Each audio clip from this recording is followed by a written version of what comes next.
আমরা 10 দিন ব্যাপী কর্মসূচি নিয়েছি। এই কর্মসূচিতে 5 নভেম্বর থেকে 13 নভেম্বর পর্যন্ত আমি আপনাদেরকে শোনাচ্ছি।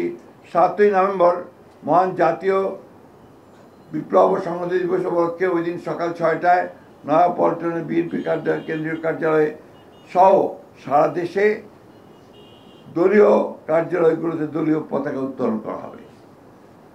2 নম্বরে দিবসটি উপলক্ষে 7ই নভেম্বর সকাল 10টায় দলের জাতীয় নেতৃবৃন্দ সহ সকল পর্যায়ের নেতাকর্মী মহান স্বাধীনতার ঘোষক সাবেক রাষ্ট্রপতি শহীদ প্রেসিডেন্ট জিয়াউর রহমানের মাজারে পুষ্পস্তবক অর্পণ করবেন ও ফাতিহা পাঠ করবেন। এই দিবসটি উপলক্ষে বিএনপির উদ্যোগে 7ই নভেম্বর 2025 এটা মহানগরের উদ্যোগে, ঢাকা মহানগরের উদ্যোগে শুক্রবার বেলা 3টায় নয়াপল্টনস্থ বিএনপি কেন্দ্রীয় কার্যালয়ের সামনে থেকে র্যালি অনুষ্ঠিত হবে। ওই দিনই সারা দেশে বিএনপির উদ্যোগে জেলা উপজেলা পর্যায়ে র্যালি অনুষ্ঠিত হবে।